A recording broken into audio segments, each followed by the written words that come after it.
పోతారం గ్రామ ప్రజలందరికీ నమస్కారం. ప్రజలందరికీ తెలియజేయడమనగా గత కొన్ని సంవత్సరాలుగా పోతారం గ్రామానికి చెందినటువంటి పుట్ట మహేందర్ తండ్రి పుట్ట వెంకటయ్య గారు 2019 సంవత్సరంలో సర్పంచ్ గా పోటీ చేసి కేవలం స్వల్ప ఓట్లతోని ఓడిపోయినా ఏ మాత్రం కూడా వెనకడుగు వేయకుండా గ్రామానికి ఎన్నో సేవా కార్యక్రమాలు చేశారు. అవేంటో ఇప్పుడు చూద్దాం. కరోనా సమయంలో దేశమంతా కూడా కరోనాతోని అట్టడుగుపోతున్నటువంటి సమయంలో సుమారు 2 నుంచి 300 మందికి మాస్కులు అందజేయడమే కాకుండా 100 మందికి నిత్యావసర సరుకులు ఇవ్వడం జరిగింది. అంతేకాకుండా 2022, 2023, 2024 సంవత్సరాలలో యువతను ప్రోత్సహించడానికి, యువతతో కూడా ఒక కొత్త ఉత్సాహాన్ని తీసుకురావడానికి అందరికీ కూడా ఆటల పోటీలు నిర్వహించి గెలిచిన వారికి బహుమతులు, అలాగే పాల్గొన్న వారికి కూడా వీలైనంత వరకు బహుమానాలు ఇచ్చి యువకులలో క్రీడా స్ఫూర్తిని నింపారు. అదేవిధంగా గ్రామంలో గల కెమికల్ ఫ్యాక్టరీలో పనిచేస్తున్నటువంటి ఉద్యోగస్తులకు ఆనాటి ఆ కంపెనీ వాళ్లకు జీతాలు ఇవ్వకుండా ఆపేసి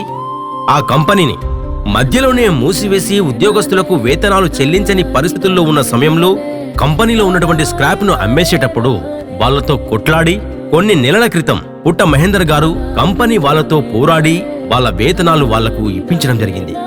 కరోనా సమయంలో నిస్సహాయులు అయినటువంటి చాలా మంది వలస కార్మికులకు కూడా కరోనా సమయంలో వాళ్లకు భోజన సదుపాయాలు ఏర్పాటు చేసి వాళ్లకు నిత్యావసర సరుకులు కూడా అందజేయడం జరిగింది.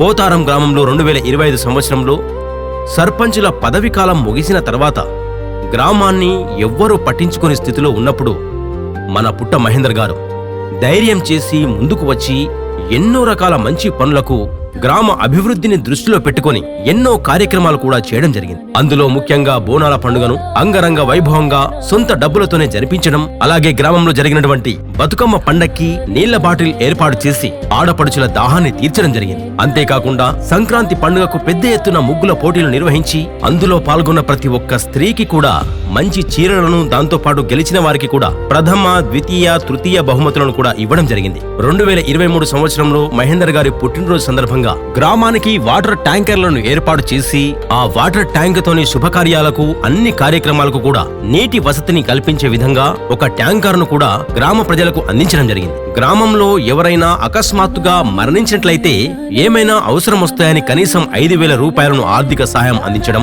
దసరా పండక్కి వృద్ధ మహిళలకు చీరలు కూడా పంపిణీ చేయడం, గ్రామంలో ఏ కుటుంబంలోనైనా ఏదైనా శుభకార్యం జరిగినట్లయితే వాళ్ళను తీసుకెళ్లడానికి ఇబ్బంది పడుతున్న సమయంలో సొంత బస్సులను కేటాయించి కూడా వాళ్ళను శుభకార్యాలకు తీసుకెళ్లడం జరిగింది. గ్రామంలో చట్టానికి విరుద్ధంగా కొంతమంది వ్యాపారస్తులు చట్టానికి వ్యతిరేకంగా మట్టిని తరలిస్తున్నటువంటి సమయంలో వారిని అడ్డుకొని అక్రమ మట్టి తవ్వకాలను అడ్డుకోవడం జరిగింది. కుటుంబ నేపథ్యంగా తెరకెక్కిన బలగం సినిమాను ప్రతి ఇంట్లో చూసి వీక్షించాలని ఆ ఉద్దేశంతో గ్రామంలో స్క్రీన్లను ఏర్పాటు చేసి ఈ సినిమాను ప్రతి ఒక్కరు కూడా అన్నదమ్ముల యొక్క బంధాన్ని కాపాడుకోవాలని ఒక మంచి ఆలోచనతో స్క్రీన్లను ఏర్పాటు చేసి ఆ సినిమాను చూపించడం జరిగింది. శివరాత్రికి భక్తులందరూ కూడా ఉపవాస దీక్షతో రాత్రి వేళల్లో జాగార సమయాలలో కళాకారులను రప్పించి ఒగ్గు కథను ఆడించి ఎల్లమ్మకి ఓడిబియ్యం పోసి భక్తులను రంజింపజేసి, అలాగే అయ్యప్ప స్వాములు శబరిమల వేలే సమయంలో స్వాములకు భీక్ష కార్యక్రమాలు, గ్రామంలో ఉన్న ప్రజలకు అన్నప్రసాద కార్యక్రమాలు నిర్వహించడం జరిగింది. రంజాన్ సమయంలో ముస్లిం సోదరులకు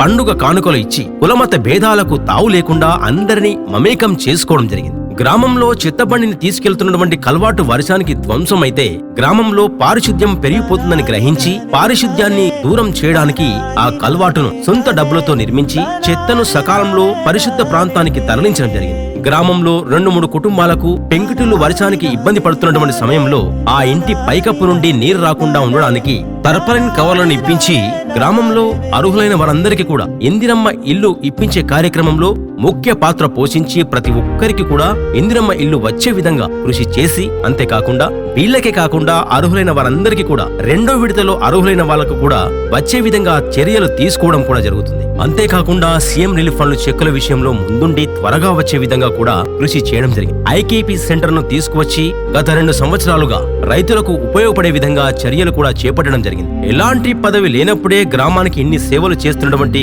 మన మహేందర్ గారికి కృతజ్ఞత తెలియజేయవలసినటువంటి సమయం వచ్చింది. కాబట్టి సర్పంచ్ గా మహేందర్ గారిని చూడాలనుకున్నాం. కానీ కొన్ని కారణాల వల్ల, అనగా గవర్నమెంట్ ఇచ్చినటువంటి రిజర్వేషన్ వలన మహేందర్ గారి స్థానంలో పుట్ట మహేందర్ గారి సతీమణి అయినటువంటి పుట్ట వినోద గారు, వీరిని అందరూ కూడా గ్రామంలో వినోద అనే పేరుతో అందరికీ సుపరిచితురాలు. కానీ మాధవి గారి అసలు పేరు పుట్ట వినోద గారు. గ్రామానికి సేవ చేయాలన్నటువంటి నా యొక్క లక్ష్యాన్ని చాలా కొద్ది దూరంలో ఉంది. నా లక్ష్యాన్ని చేరుకునే విధంగా మన గ్రామ భవిష్యత్తును, నా భవిష్యత్తును కూడా పోతారం గ్రామ ప్రజల చేతుల్లో ఉంది. కావున ప్రజలందరికీ కూడా నా యొక్క విజ్ఞప్తి, ఈసారి నన్ను గెలిపిస్తే మన గ్రామాన్ని అభివృద్ధి బాటలో నిలిపే బాధ్యత నాది అని వాగ్దానం చేసి మీ ఆశీర్వాదం కోసం వస్తున్నారు. వారి సతిమణి అయినటువంటి పుట్ట మాధవి గారిని సర్పంచ్ గా గెలిపించాల్సిందిగా పోతారం గ్రామ ప్రజలందరినీ కూడా చేతులు జోడించి నమస్కరించడం జరుగుతుంది.